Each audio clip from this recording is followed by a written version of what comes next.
Bienvenue à un épisode de la labellisation. Donc aujourd'hui, j'ai vraiment beaucoup de chance de t'avoir sur le plateau. On va faire un épisode ensemble. Cyril, C'est un plaisir. on s'est rencontrés il y a 2 ans, même plus, je pense. Peut-être plus, ouais. Et je me souviens, j'étais venue pour prendre un cours de chant avec toi.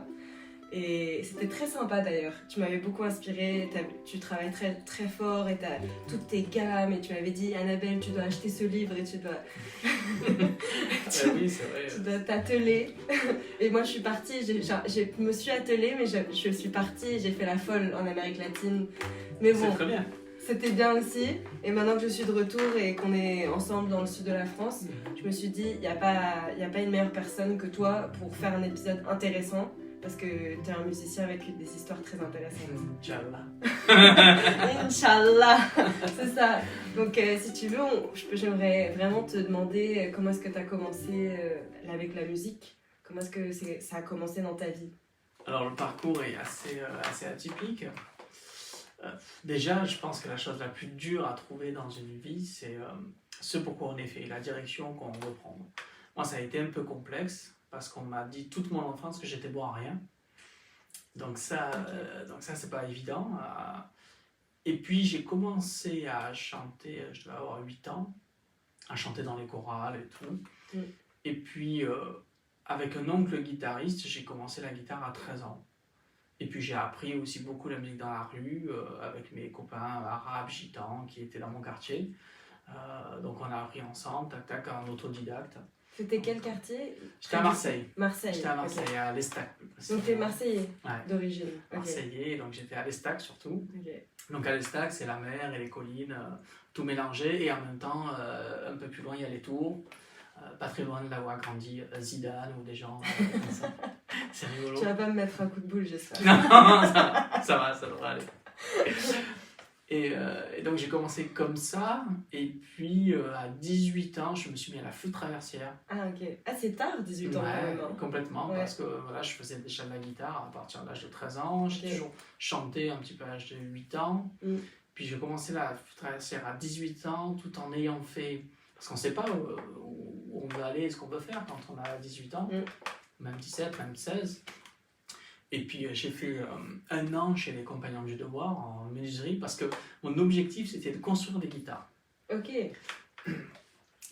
Et au bout d'1 an, mon objectif est devenu de devenir musicien professionnel. Mais seulement, je ne sais pas pourquoi, c'est inexplicable. J'ai posé la guitare, j'ai pris la flûte traversière, un instrument que je connaissais à peine depuis 3 mois, et je me suis présenté à l'Institut musical de formation professionnelle, l'IMFP à Salon-de-Provence. Ouais, comme ça, tout seul, personne dans ta famille te poussait à faire ça. Voilà. Et puis surtout, les gens, ce qu'ils hallucinaient, c'est que... Enfin, ils hallucinaient parce que ça faisait déjà plusieurs années que je jouais de la guitare. Ouais. Et j'ai mis la guitare de côté, je suis reparti à zéro avec un instrument. C'est super, mais... Et je sais pas pourquoi. Tu sais pas pourquoi? Non, je sais pas pourquoi, je sais pas comment. D'ailleurs, un jour, on m'a posé la question, pourquoi est-ce que tu joues de la flûte traversière? Évidemment, j'ai jamais su vraiment répondre. Et mon père m'a dit que dans la famille d'origine, moi je suis d'origine sicilienne, et mes parents, j'ai 3-4 générations qui sont nées en Tunisie. Okay. Donc j'ai beaucoup aussi la culture tunisienne aussi à l'intérieur de moi, que je le veuille ou non, quoi, hein. Moi je suis la première génération à être née en France. Okay. Et mon père me disait qu'en Sicile, on avait de la famille berger et qu'il jouait de la flûte pour éloigner les serpents. J'adore. Et du coup, maintenant, quand on me pose la question pourquoi tu joues de la flûte, je dis que c'est pour éloigner les serpents. Je vois. Et donc, je suis rentré à l'Institut musical de formation professionnelle. Mais c'est impressionnant que tu sois rentré quand même. Tu t'es enseigné tout seul? Ouais, j'ai fait beaucoup autodidacte, ouais, carrément. Que tu as quand même beaucoup de talent naturellement comme ça, parce que la flûte traversière, c'est un instrument très complexe. Ouais, bien sûr, mais quand je me suis présenté à l'IMFP, l'Institut musical, là, ça faisait 3 mois que je jouais de la flûte, je savais à peine monter mon instrument. Et puis je me suis retrouvé en niveau 2, tout de suite. Alors moi, je pensais arriver débutant, machin, ils m'ont tout de suite mis dans un niveau un peu plus élevé que ce que je pensais, tu vois. Puis j'ai commencé à transpirer. Ouais. Et puis du coup, je sentais bien que j'avais des lacunes dans l'apprentissage musical et technique. Donc je suis allé au conservatoire de Marignane, où j'ai appris aussi en parallèle le classique et le jazz avec Frédéric Laplane et Yves Laplane. C'est deux frères jumeaux qui sont identiques, c'est physiquement en tout cas. Un pianiste et un flûtiste. Et donc j'ai appris avec eux au conservatoire de Marignane. Et puis après, j'ai passé le concours à la classe de jazz du conservatoire de Marseille où j'ai été pris aussi. Et après, j'ai passé plusieurs années aussi au conservatoire de Marseille et je suis sorti diplômé en jazz de conservatoire de Marseille. Ok, Voilà. félicitations. Et tout en menant en parallèle une carrière de musicien professionnel. Parce que quand je suis rentré au conservatoire de Marseille, j'avais 24 ans. Ouais. Et j'étais déjà musicien professionnel, c'était ma première année en tant que musicien professionnel en Ok. France. Et donc je menais tout de front. Et puis en même temps, une femme, des enfants déjà. Déjà? Je veux dire, ma première fille, je lui ai 25 ans. Oh! Donc voilà quoi. Quand je suis rentré au conservatoire, je crois, à la classe de jazz de Marseille, ma fille est. Donc je suis rentré en septembre et ma fille est née en mars. Wow! donc voilà, j'ai tout mené de front en fait. Ça a été, maintenant quand j'y pense, ça a été une folie, un combat de tout faire en même temps. C'est incroyable. Mais j'avais l'énergie de la jeunesse. Voilà. Et pendant ce temps-là, tu travaillais aussi en tant que musicien. Donc Voilà. pour payer tes études, payer ton loyer, tout ça. Ça c'était voilà, financé avec la musique. Grâce à la musique, ouais. Mais Très rapidement, je me suis constitué un réseau.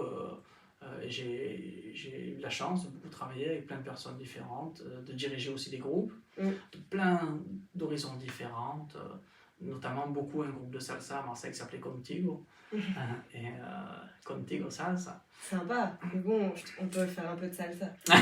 C'est possible, il y a longtemps que je n'avais pas joué. C'est pas vraiment mon truc la salsa.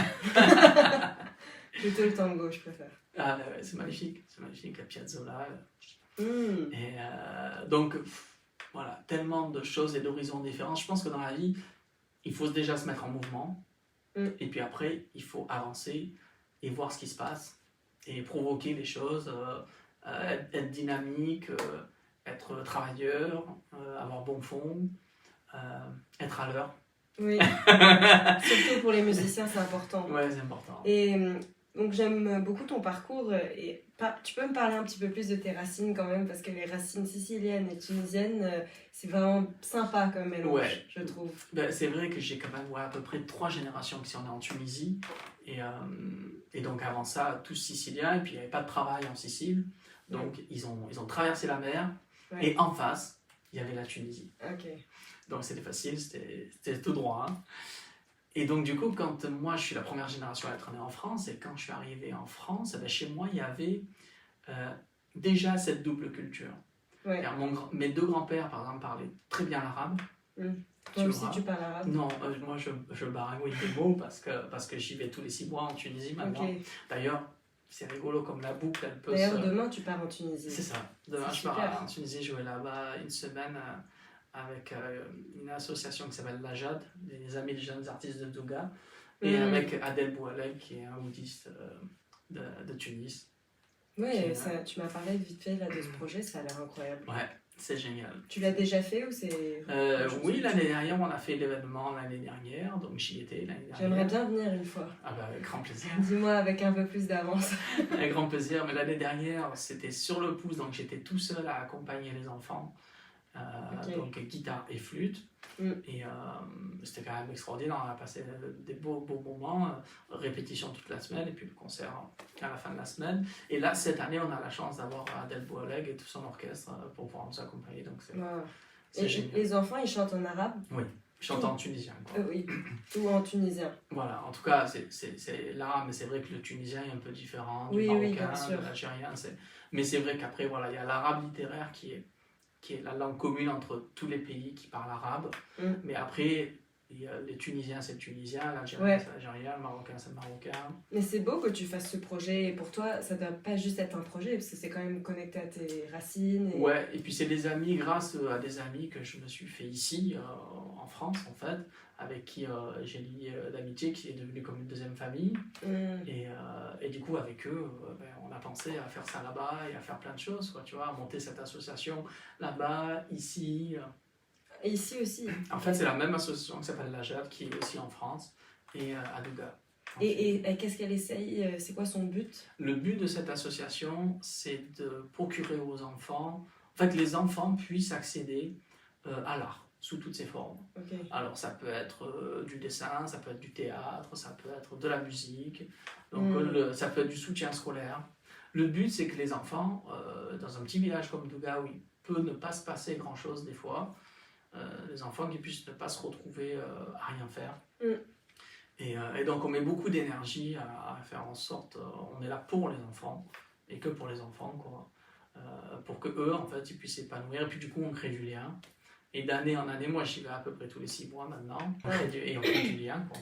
C'est vraiment On crée du lien avec fantastique. les enfants. C'est super inspirant comme projet. C'est ça. Moi, je pense que ça me plairait de faire ce genre de choses. C'est aussi. ça. Et c'est vrai que du coup, comme j'avais un peu cette double culture, j'ai toujours eu une affinité particulière et personnelle avec les Tunisiens. Parce que chez moi, c'était italien, tunisien, c'était toujours un mélange des deux déjà dans la cuisine. Ma mère, elle pouvait aussi bien faire les lasagnes que la melochia. Donc, voilà, la cuisine, c'est très parlant aussi, ça ressemble beaucoup à la musique. Oui, et c'est beaucoup dans le partage. C'est ça, c'est beaucoup dans le partage. Et donc, voilà, partant de là, c'est vrai que ça a été très facile pour moi de tisser des liens avec des Tunisiens, tu vois. Aussi, j'ai beaucoup tissé des liens aussi avec un ami marocain, Selim Sami, avec qui j'ai beaucoup travaillé avec lui en duo sur ses débuts. On est parti jouer au Maroc aussi, enfin c'était super. Voilà. Mais c'est vrai qu'avec les Tunisiens, les amis que j'ai rencontrés ici, ça s'est fait naturellement.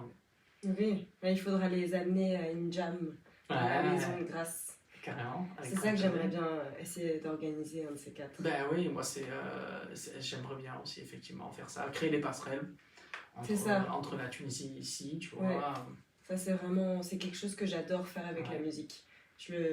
Bon, après, je le fais pas pendant autant de temps que toi et je suis encore nouvelle dans ce domaine, mais c'est ce qui me fait le plus plaisir.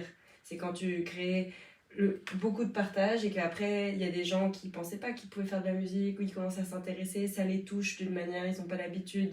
Et après, ils commencent à venir et s'ouvrir. Et ça, ce partage-là, j'adore. Ça me fait trop plaisir. Ben, la musique, c'est ça, c'est un langage, c'est un partage, c'est un moyen de communication extraordinaire, hein, c'est sûr.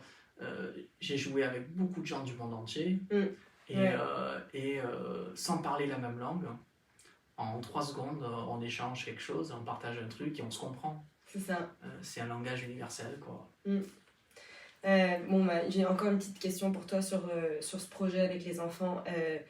Pour toi, donc toi, tu as fait toute ton éducation, tu es devenu musicien professionnel, tu as travaillé de ça très rapidement d'ailleurs, je trouve, donc encore félicitations. Et en fait, maintenant, aujourd'hui, tu vois, si je te demandais comment est-ce que c'est que tu donnes et comment tu t'investis avec ta musique et que tu essaies de partager ce que tu sais, c'est dans quel genre de projet? Donc c'est dans le projet là avec les enfants et ouais, c'est ça. En fait, c'est toujours pareil. C'est-à-dire que je réfléchis sans réfléchir. C'est-à-dire qu'en fait, j'ai un axe. Là, par exemple, en ce moment, je suis en train de réfléchir sur un projet de composition où je vais être à la flûte, au chant, un peu à la guitare aussi. Et donc, je réfléchis à comment je vais le construire, pourquoi je vais le construire, pour qui, tu vois. Et pareil, comme je suis depuis quelques années maintenant dans une école de musique, professeur, et donc du coup, je m'intéresse à la transmission. Et donc, du coup, j'ai envie de créer un atelier-concert autour de la transmission et de l'improvisation, axé pour les flûtistes, mais aussi pour tous les instruments, où je vais proposer ça dans des écoles de musique et conservatoires, pour ramener un peu d'improvisation dans la musique classique, c'est ça. qui a été perdue depuis assez longtemps, alors que Jean-Sébastien Bach improvisait il y a 300 ans de ça, sans difficulté. Donc on a un peu perdu cet axe sur l'improvisation. Et alors c'est pas forcément pour devenir improvisateur, mais c'est pour créer du lien. Donc moi quand je fais les choses au départ, c'est pour créer du lien, pour moi aller au bout d'une envie ou d'une idée. Je veux dire, j'ai envie de quelque chose, je me dis ok, je veux faire ça. Pourquoi je veux le faire? Ça m'anime, ça m'intéresse, je pense que j'ai des choses à dire, donc je veux le faire. Et du coup je réfléchis à tous les mécanismes qu'il va falloir que je mette en place pour y arriver. J'ai monté une compagnie qui s'appelle la Compagnie M, avec laquelle je travaille, qui me permet donc du coup de travailler sur le territoire, que ce soit un petit peu en France ou à l'étranger. Donc en fait, il y a déjà plusieurs choses à faire quand on veut devenir professionnel du spectacle, en tout cas en France. Après, à l'étranger, je sais que ça marche différemment, mais déjà, il faut monter une structure. C'est ça. Et après, avec cette structure, pouvoir arriver à travailler avec cette structure. Et après, le nerf de la guerre, évidemment, c'est l'argent. S'il y a de l'argent dans une structure, ben, tu peux développer des projets. Quand il n'y en a pas, c'est plus complexe. Bon, après, en France, ben, on fait des demandes de subventions, de plein de choses. Il peut y avoir du mécénat, tout est possible. Mais c'est vrai que la première chose, en fait, qui m'anime, c'est est-ce que j'ai envie de faire ça ou ça? Oui, j'ai envie de le faire. Comment je vais le faire? Et après, je réfléchis. Ouais, et ta structure, quand est-ce que tu l'as créée et c'est quoi En 2000, comment tu peux me la résumer? Je crois que j'ai créé la structure en 2016 et puis le but, ça a été de promouvoir le spectacle vivant.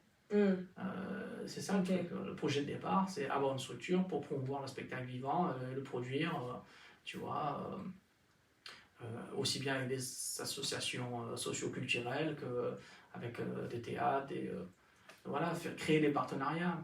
C'est ça. Vois. Ok. Super. Donc là, c'est pareil sur les projets que j'ai en tête qui sont en cours et que je veux mettre en place. Ben voilà, il faut que je trouve des partenaires, il faut que je vois s'il y a des gens qui me suivent, il faut trouver des musiciens. Les musiciens, c'est soit des musiciens que tu connais depuis longtemps, ou soit un coup de cœur. Moi, ça m'arrive souvent, un coup de cœur, je vois une personne jouer et je me dis, j'aimerais bien travailler avec cette personne. Alors du coup, je réfléchis et je me dis, comment je vais faire pour pouvoir mettre ça en place. Ça. Là, tu vois, c'est le cas avec le oudiste Adel Boualek qui est en Tunisie. J'ai envie de travailler avec lui. Ça me plaît, ce qu'il est me plaît, ce qui joue me plaît. Donc, comment je vais faire pour mettre ça en place et pour le faire venir et qu'on puisse travailler ensemble? C'est ça, et tu le fais. Et je le fais, voilà. Après, ça peut prendre du temps des fois. Des fois, il y a des projets, tu les penses, tu les réfléchis. Et puis, ils se mettent en place dans 3 ans. C'est un travail de fourmi, il faut être patient, quoi. Et des fois, il y a des projets qui se font plus instinctivement, plus instantanément. Ça dépend, quoi. Il n'y a pas vraiment de règle. La seule règle, je dirais, c'est se mettre en mouvement. Ouais. Voilà, ça, c'est important. Ça, c'est vrai. Tu parles à la bonne personne. Je fais toujours des choses. Oui. Je vois que c'est souvent pas à droite, à gauche. C'est bien, mais c'est ça, il faut rencontrer des gens, il faut rencontrer des cultures différentes. Aujourd'hui, en France, on a peur du grand remplacement, mais c'est des bêtises, ça. Ouais. Je veux dire, on est tous frères, on est là pour partager ensemble, on est là pour vivre ensemble, on est là pour apprendre des cultures des uns des autres. Ouais. Et il y a de la place pour tout le monde. Et pourtant, on est nombreux. Tu vois, dans la musique, il y a énormément de gens qui jouent et qui jouent très bien. Tu vas sur Internet, sur YouTube, il y a des milliers de gens, des millions de gens qui font des trucs extraordinaires, qui jouent très bien. Ben, comment se démarquer là-dedans? Eh bien, la seule solution, c'est d'être soi. C'est ça. C'est tout. Parce que techniquement, aujourd'hui, il y a des gamins, ils ont 8 ans, 10 ans, 12 ans. Techniquement, ils ont des niveaux incroyables. Ça ne se joue pas là-dedans, ça ne se joue plus dans la technique. Je veux dire, on le voit bien. Et puis être un singe savant, c'est pas forcément toujours intéressant. Ce qui est intéressant, c'est qu'est-ce que tu as à dire, quel est ton discours, qu'est-ce que tu veux partager. Tu vois, quand tu fais la jab, c'est exactement ça. Si tu fais la jab dans une optique, dans une envie de partager avec les autres, ça va être super beau. Mais si tu vas par exemple juste dans l'optique de te montrer et de te dire regardez comme je joue bien, il va rien se passer. Non, c'est pour ça que j'ai aussi créé cette jam à Zurich. J'ai envie des gens qui ont envie de partager, pas des gens qui veulent se la péter. Ça, je supporte pas. Oui, et puis on oublie que l'essence de l'être humain, c'est le partage. Tu vois, c'est le point de départ de l'humanité, c'est quand même de vivre ensemble. Moi, je le vois dans toutes les cultures que je peux croiser, rencontrer, tous les pays. Il y a toujours le même point commun. Les gens, ils veulent aimer, ils veulent être aimés.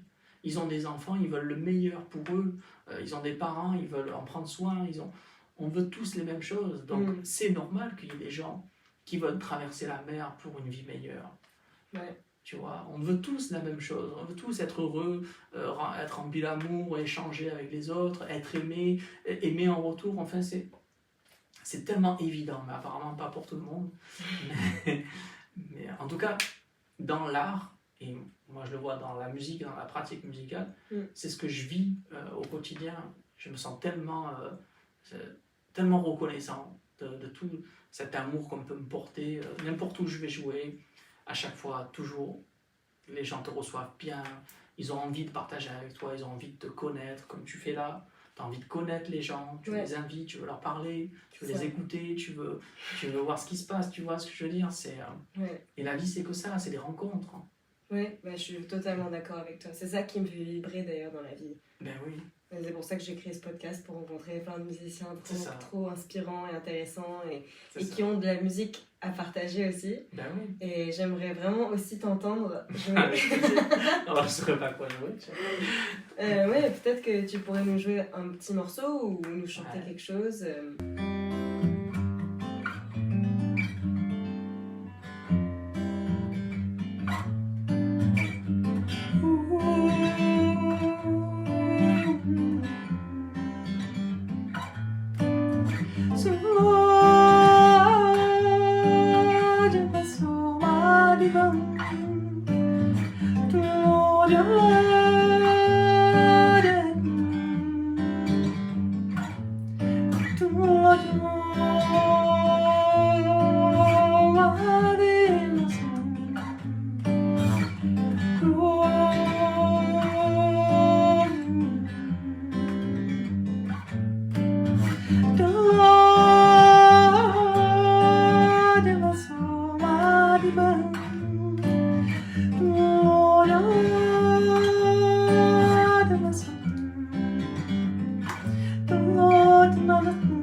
Je sais pas accorder la guitare. Pas de soucis, que ça s'entendait pas. C'est intéressant, c'est un morceau à toi? Ça, c'est une composition que j'ai enregistrée sur un album, mais je me souviens plus de la compo, ça fait pas longtemps que je n'ai pas joué. Une composition qui s'appelle Madiba, en hommage à Nelson Mandela. C'était son nom de guerrier Xhosa. Nelson Mandela, en fait, son nom de guerrier Xhosa, c'était Madiba. Et c'est un morceau que j'ai enregistré dans l'album Kyphosaurus Rex, que j'ai enregistré en 2020 avec mon ami Jérôme Perleval. On a enregistré en duo. Moi, je faisais guitare-voix et lui harmonica. Mais ça doit faire peut-être 2-3 ans que je n'ai pas joué. Je ne sais même plus ce que j'ai fait. Mais t'es en train d'improviser les mots ou c'est dans une langue que je comprends? Ouais, j'improvise beaucoup. Après, je dis Madiba ou Tata Madiba. Alors, il faut savoir qu'en Afrique du Sud, quand tu mets Tata devant un prénom, ça veut dire notre Père à tous. Okay. Donc Tata Madiba, ça veut dire notre Père à tous, Madiba. Et Madiba, en plus, c'est son nom de guerrier Xhosa, qui est en fait Nelson Mandela. Okay. C'est quelqu'un qui m'a beaucoup inspiré. Ouais. Quand j'ai lu Un long chemin vers la liberté, c'est sa biographie, de à peu près 800 pages, ça m'a bouleversé. Ça m'a bouleversé. Et j'ai ressenti ça quand j'ai commencé à travailler avec Pierre Kofi Ananda. Justement, là, on est en train de travailler sur son 2e album. Et que je suis allé jouer au Togo avec lui, ça m'a vraiment inspiré. Ça, c'est quand j'ai vu d'où il venait et où il est arrivé aujourd'hui, le chemin est tellement long. C'est incroyable. Et c'est vraiment ça, Madiba, un long chemin vers la liberté. C'est-à-dire que waouh, quand tu vois les gens d'où ils viennent et où ils sont allés, et où ils sont, tu peux que être admiratif de ça. Moi, je suis en admiration totale devant ça, tu vois. Ouais. Et c'est très touchant, quoi. C'est ça qui t'a inspiré? Ouais, beaucoup. Donc voilà, je l'avais écrit cette composition. Voilà, ce que j'essaye de faire souvent quand il y a quelque chose qui m'inspire, j'essaye d'écrire une composition là-dessus. C'est ta manière de, après, partager ton inspiration à travers la musique. C'est ça. À travers ta chanson. C'est ça. Et un peu une promotion aussi. Ouais, En voilà. la chantant. C'est ça, ouais, bah après, j'avoue que là, ça faisait longtemps que je n'avais pas joué à ça. Mais... Donc c'est beau, ouais, moi la musique c'est quelque chose qui m'anime. Je pourrais pas dire que c'est toute ma vie, mais c'est une partie, une grande partie intégrante de ma vie. Mais après, dans les choix qu'on fait, après, moi j'avais besoin de construire une famille, des enfants, machin. Si j'avais voulu faire vraiment une carrière internationale, après il faut faire des choix, c'est-à-dire qu'avoir une femme et des enfants c'est compliqué. Ouais. Si tu es une femme, avoir un mari et des enfants, ça peut être compliqué. On voit des fois à quel point c'est difficile pour. Non, c'est vrai, j'allais dire d'ailleurs, tu as commencé tellement tôt et pourtant ça t'a pas empêché d'avancer. Mais j'ai fait des choix, c'est-à-dire qu'après, tu peux pas non plus, quand tu choisis, et moi c'est vraiment des choix, hein, je regrette rien de ce que j'ai fait, et quand tu choisis cette direction-là, tu sais que tu vas moins pouvoir travailler à l'international parce que ça demande trop de temps, tu peux pas partir 6 mois et rentrer quand tu as des enfants qui sont petits, machin, enfin c'est compliqué, il y en a qui le font, mais souvent je vois qu'à la fin ça marche pas, ça finit en divorce, ça finit... Moi c'était pas ce que je recherchais, donc moi j'ai cherché à m'aligner avec moi-même, avec ce que je voulais, et je l'ai trouvé. Et en fait c'est ça le truc, je fais le métier que j'aime, je rêvais de faire, avec passion, voilà. Mais pourtant, tu voyages quand même, tu pars. Et je voyage quand même, bien sûr, voilà, je pars en Tunisie même une semaine et tout ça. Mais voilà, c'est des... Et puis maintenant, je le fais parce que mes filles sont grandes. Ouais. J'ai ma grande à 20 ans, ma plus petite à 18 ans, donc maintenant, voilà, elles ont moins besoin, on va dire, de ma présence permanente, quoi. Mais voilà, et puis voilà, c'est les choix, tu pars, mais tu pars moins longtemps, quoi. Tu vois. Ouais. Et donc du coup, tu es beaucoup resté dans cette région Alors non, moi à Marseille, je suis arrivé ici, dans les Alpes-Maritimes, en 2010. Ok. Donc ça fait quand même maintenant 15 ans que je suis là. 15 ans que je suis là. Mais au départ, j'ai commencé à Marseille, et puis je suis marseillais, donc c'est à l'âge de 30 ans que je suis arrivé ici. Et comment est-ce que tu compares la culture musicale à Marseille et la culture musicale ici? Ça n'a rien à voir. Ça n'a rien à voir ici. Ici, il y a un peu plus d'événementiel, par exemple, qu'à Marseille. Marseille, beaucoup moins d'événementiel. Ici, pour les gens qui font de l'événementiel, les restaurants, les hôtels, machin, il y a plus de choses, évidemment. Moi, ça ne m'intéresse pas, l'événementiel. Mais pour les gens que ça intéresse, c'est sûr qu'il y a de quoi faire ici. Plus qu'à Marseille. Après, à Marseille, il y a des choses plus intéressantes dans tout le milieu jazzman Marseille. Il y avait plus de choses, plus de petits lieux pour jouer. Mais après, si tu veux manger avec la musique, tu peux pas jouer à côté de chez toi, en fait. Parce qu'au bout d'un moment, tu en vis pas, c'est pas possible. Tu vois, si tu veux vivre vraiment de ton art et de ton métier, il faut quand même aller jouer au moins, au minimum, en national, quoi. Ouais. Voilà, au niveau national, et après tu peux faire un petit peu d'international. Comme chez moi, de temps en temps, voilà, je suis un petit peu à l'étranger, j'ai joué en Tunisie, au Maroc, au Togo, en Italie, en Espagne, voilà, dans les endroits qui sont pas très loin, qui sont en Europe, quoi. Donc un petit peu d'international, mais surtout du national, voilà, dans toute la France. Je fais le tour de France, je connais la France par cœur. C'est sympa ouais. de faire le tour de France. Ouais, c'est très très beau, c'est un très beau pays. Ouais. C'est un très beau pays. Tu m'as dirigé, mais... J'ai pas encore fait, j'aimerais bien. Mais c'est un très très beau pays, il y a des endroits somptueux, magnifiques, enfin c'est vraiment... moi je me sens bien en France, j'ai pas ce besoin de vouloir aller voir forcément ce qui se passe à l'étranger, ça m'intéresse, hein, j'y vais quand je peux, mais comme disait Brassens, auprès de mon arbre, je vivais heureux. Oui, non mais à un moment donné, le voyage c'est super, j'adore, mais c'est qu'à un moment donné c'est aussi bien vraiment se créer Ouais, poser des valises, bien sûr. son environnement où tu connais les gens, tu peux vraiment créer des événements, les gens y viennent. C'est ça. Parce que si tu bouges tout le temps, c'est trop dur de à chaque fois recommencer, à chaque fois retisser des liens, recréer des communautés. Moi, j'en suis fatiguée là, d'avoir autant bougé Ben oui. dans une si petite période de temps. Donc là, j'essaie de rester un peu plus tranquille en Europe parce que, ouais, tu sais comment c'est super, mais c'est que ça fatigue aussi.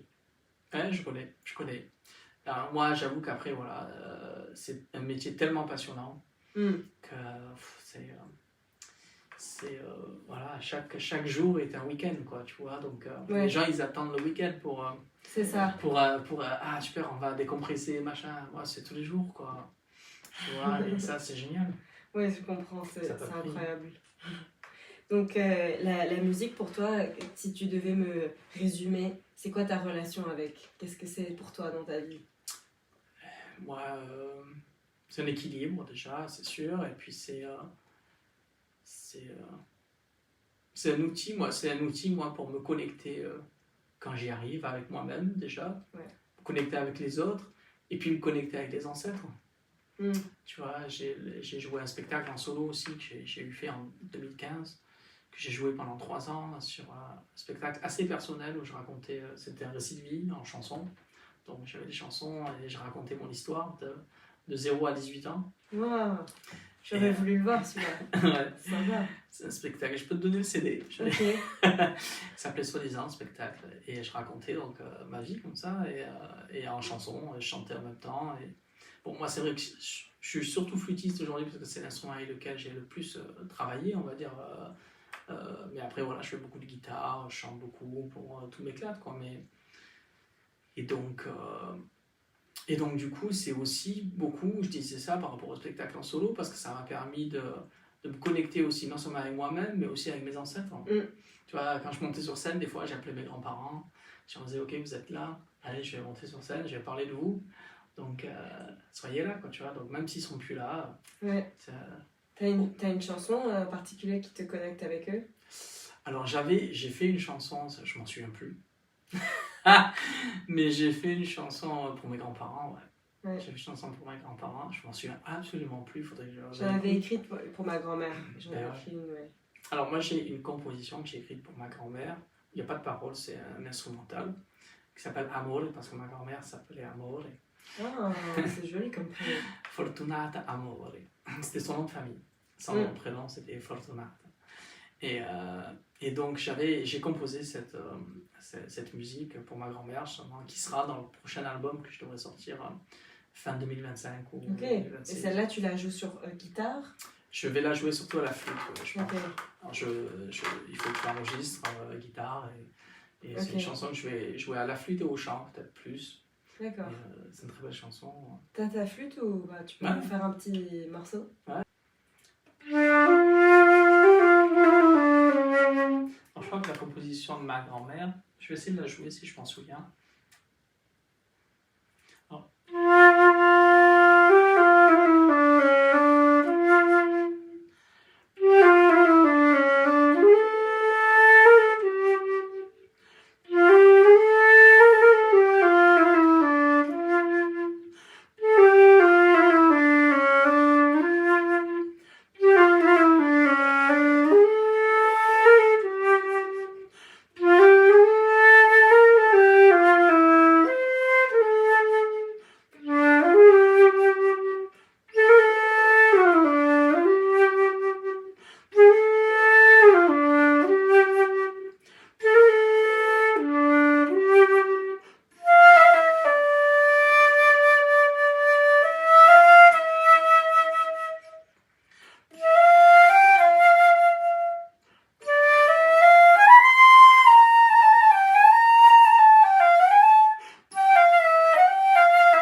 c'était vraiment trop beau. C'est très intéressant à écouter parce que quel genre de style musical est-ce que tu crois que tu as été influencé pour écrire cette chanson?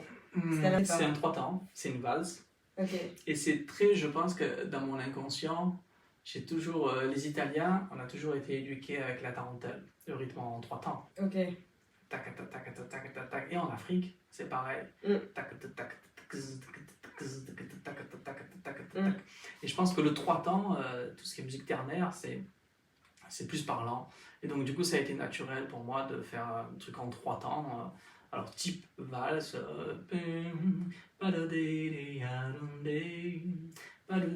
Donc, c'est entre la valse, jazz et voilà, tout ça. Après, évidemment, il y a une grille d'improvisation avec laquelle tu peux improviser, échanger avec les musiciens. Mais ouais, de toute façon, c'est toute cette culture-là que tu portes. Elle est vraiment belle cette chanson. Merci de t'en avoir rappelé. On a joué. C'est toujours paradoxal parce que on a plein de choses à jouer. Et quand on nous demande ou quand on se pose la question qu'est-ce que je peux jouer, moi en tout cas ça me fait ça. Ouais. Du coup je me dis je sais pas quoi. Je sais ça pas. Je comprends. Alors qu'en fait il y a plein de choses dans la tête qui traînent. Après moi c'est vrai que ce qui m'intéresse beaucoup aujourd'hui c'est la musique improvisée, c'est l'improvisation. Tu disais ça. Donc c'est vrai que j'aime bien des fois jouer des choses qui sont dans l'instant. C'est ça. Vois, ouais, je comprends. Aussi bien vocalement qu'avec l'instrument, tu vois. Ou improviser autour d'une mélodie. Tu es allé en Inde déjà? Non. Je crois que ça va falloir que tu y ailles à un moment donné. Moi, j'y suis allée récemment. Je suis allée et j'ai un peu découvert leur relation à la musique. C'est incroyable. Enfin, ils sont totalement dans l'improvisation. C'est vraiment cool. Et la musique un peu, ils appellent ça carnatique. Carnatic singing, et avec les gammas et comment est-ce qu'ils font les modulations avec leur voix. J'ai rencontré des chanteurs comme ça qui ont chanté. Enfin, c'est vraiment fascinant. Ah ben oui. Je pense que tu adorerais. Moi j'ai un ami des Vissures avec qui je travaille, ça sera sûrement le percussionniste de mon projet. Et lui, il connaît très bien cette musique-là. Il joue d'ailleurs avec une chanteuse indienne, il joue aussi avec un joueur de bansuri flûte indienne. Et il connaît bien toute cette musique-là, tu vois. Pour en parler beaucoup mieux que moi. Mais justement, à chaque fois, il m'initie, il m'apprend des trucs, il me dit ouais, tu vois ça fonctionne comme ça. C'est une musique extrêmement complexe, tu vois. Oui, c'est beaucoup plus cérébral. C'est ça, et puis c'est surtout rythmique, mélodique, il y a moins d'harmonie que dans la musique occidentale. Moi, c'est vrai qu'après, ce qui m'intéresse, c'est le contact avec la musique et le sacré de plus en plus, quoi. Parce que la musique, on consomme ça en Occident comme un divertissement. C'est ça. Mais on oublie que la musique aussi peut être liée au sacré. Et donc voilà, moi ce qui m'intéresse, c'est de lier la musique au sacré, parce que nous on consomme en Occident la musique comme un divertissement. C'est ça. Ce qui est très bien aussi. Moi je suis pas contre, hein, mais il ne faut pas oublier que la musique est liée au sacré. Alors le sacré c'est encore autre chose, c'est pas la religion, c'est encore autre chose, tu vois. Mais elle peut être aussi liée à la religion, parler en Inde, tu vois. En Inde, la musique elle est faite pour jouer dans les temples aussi. Donc on oublie, on a tendance à oublier cette dimension-là de sacré. Ouais. Donc pour toi, c'est quoi ta dimension de sacré avec laquelle tu te connectes quand tu joues? Moi, tu cherches à te connecter. Souvent, c'est les ancêtres. Ouais, c'est vraiment bien ça. Souvent, c'est les ancêtres. J'aime bien savoir d'où on vient. Tu vois, j'ai toujours aimé cette phrase. Si tu sais pas où tu vas, rappelle-toi d'où tu viens. Tu vois. Et donc, c'est un peu ça. Tu vois, il faut se rappeler d'où on vient et puis il faut se connecter avec nos racines, comme tu disais tout à l'heure. Des fois, il faut poser des valises et se dire, je suis enraciné là. De toute façon, quoi qu'il arrive sur Terre, n'importe où tu t'enracines, tu seras enraciné à la Terre de toute façon. Que tu sois ici, en Inde, en Tunisie, je veux dire, on marche tous sur la même Terre, quoi. Tu vois, on respire tous le même air et on vit tous dans le même... dans la même galaxie. Ouais. Je sais ce que tu veux dire. Tu vois, donc en fait, on est tous liés, quoi, les uns aux autres. Mais c'est vraiment sympa que tu te reconnectes toujours avec tes ancêtres. Ben ouais, je pense que c'est important, je te dis, de se rappeler d'où on vient, quoi. Ça permet de mieux savoir où tu veux aller, et puis ça permet aussi de mieux savoir où tu vas pour le voyage d'après. Je sais que mon grand-père, il faisait de l'accordéon, mon grand-père italien, mais je ne l'ai jamais rencontré. Et il faudrait que je récupère son accordéon et que j'apprenne à en jouer, et qu'après je peux chanter du Edith Piaf avec l'accordéon. Ou du tango. Ouais, c'est ça. Moi, j'avais un grand-père trompettiste, un autre qui a fait un peu de saxophone, mon oncle guitariste qui m'a beaucoup appris, qui avec lui, j'ai fait beaucoup de rock progressif, tu vois. Puis après, moi, toutes les musiques m'intéressent. Pour moi, il n'y a pas de mauvaise musique, quoi. Non. Il peut y avoir des mauvais musiciens, peut-être, mais pas de mauvaise musique. Oui, je vois ce que tu veux dire. Ouais. Ok. Et tu trouves que ton style musical que tu as créé, ta musique à toi vraiment. Alors, je t'avoue que je me pose pas la question. En fait, je joue la musique que j'ai envie d'entendre. Ok. C'est une phrase très bête que j'ai volée à Pat Metheny, Mm. qui dit tout simplement, ben, moi j'ai fait toute ma vie la musique que je voulais entendre. Ben, moi je me suis dit, ben, tiens, c'est pas bête du tout ça. C'est-à-dire que, parce que dès qu'on veut essayer d'être original, ou dès qu'on veut à tout prix faire différemment des autres, on n'y arrive pas. Mm. Pour finalement se démarquer des autres et finalement être original et tout, il faut être soi-même. Donc, ça veut dire, qu'est-ce qui t'anime, qu'est-ce que tu as envie de faire, qu'est-ce qui te plaît. Alors fais la musique qui te plaît, que tu as envie de faire, que tu as envie d'entendre, que tu as envie d'écouter. Puis après, si c'est original, tant mieux. C'est ça. Et si ça l'est pas, c'est pas très grave. Tu vois, mais en tout cas, ça t'appartient. C'est ça. Et puis on est toujours, de toute façon, on est toujours porté par tout ce qu'on a entendu, tout ce qu'on a vu. Tu vois, quand on a des enfants, on s'aperçoit très vite que les enfants, ils sont pas éduqués que par leurs parents. Non. Tu vois, ils sont éduqués par tout le monde. C'est ça. Les gens qui rencontrent, les oncles, les tantes, les cousins, les cousines, les gens qui rencontrent dans la rue, les amis, machin. En fait, tout le monde influence tout le monde. On ne se rend pas compte. Bien sûr. Et dans le bon comme dans le mauvais. Oui. On le voit bien aujourd'hui dans nos sociétés, on peut être influencé par des gens qui sont mauvais, qui sont malsains, et qui influencent la peur chez les autres, tu vois, qui développent de mauvaises valeurs, tu vois, qui sont pas très claires. Et du coup, des gens qui étaient très sympas se retrouvent à devenir des gens qui pointent du doigt les autres en disant oui, le problème c'est les autres. Non, le problème c'est jamais les autres, le problème c'est soi d'abord. C'est ça. Et ça vient pas des autres. Donc, dans le bon comme dans le mauvais, on peut être influencé. D'où, ben, on le voit aujourd'hui, on appelle ça les influenceurs, justement, sur Internet. C'est ça. Est-ce que tu as l'impression que dans ta vie, il t'est déjà arrivé d'identifier un problème avec toi-même grâce à la musique? Parce que tu dis que la musique, ça te permet de te connecter avec toi-même. Oui, c'est une thérapie, évidemment. Ouais. Bien sûr. Quand ça va ou quand ça va pas, c'est un exutoire. C'est-à-dire que c'est un moyen qui va permettre de se faire sortir ce qui est dedans. Et ce qui doit sortir. C'est ça. Le plus dur, c'est d'accepter de le faire sortir et de l'assumer. Notamment, par exemple, quand on chante. Ouais. Le plus dur, par exemple, c'est de trouver sa voix dans tous les sens du terme et d'accepter sa voix. Parce qu'on a une voix qui nous est propre. On l'aime ou on l'aime pas, mais c'est ta voix. Donc, il faut que tu l'apprivoises et il faut que tu fasses avec et il faut que tu apprennes à l'aimer. C'est ça. Cette voix. Comme on peut apprendre à aimer son corps, parce qu'on ne choisit pas, comme on peut apprendre à aimer son visage, on ne choisit pas d'être grand, petit, gros, mince, on ne choisit pas tout ça, on apprend à vivre avec ce qu'on est. Et après, évidemment, faire tel ou tel effort pour être comme ci, pour être comme ça, mais de toute façon, on est toujours trop quelque chose ou pas assez. Donc, il faut apprendre à s'aimer, et c'est la seule solution pour après apprendre à aimer les autres. C'est ça. C'est juste une trop bonne conclusion, je trouve, pour cet épisode. Tu vois, c'est des mots inspirants. J'espère que c'est le premier épisode en français, donc c'est super. Je vais partager ça. Je vais aussi mettre les liens de ton site et ton Spotify. Et comme ça, les gens ils pourront aussi un peu te rechercher. Pour moi, c'était vraiment un plaisir. Merci de m'avoir accordé autant de temps la nuit avant que tu partes en Tunisie. C'est ça, je pense ma valise. Non, il faut que tu fasses ta valise. Et combien d'instruments est-ce que tu vas emmener avec toi cette fois? Voilà, une guitare, une flûte. Ok, ça va. C'est minimal. C'est ça, c'est minimaliste. Minimaliste. Moi, j'emmène juste le ukulélé, ça suffit. C'est cool. Moi, je n'ai pas pu parler de tous les gens avec qui je travaille, mais je travaille avec des gens extraordinaires. Et j'ai cette chance-là, et c'est pour ça que je continue ce métier depuis un peu plus de 20 ans maintenant. Et c'était vraiment un plaisir, merci. Maintenant, je te connais un peu mieux. Ouais, carrément.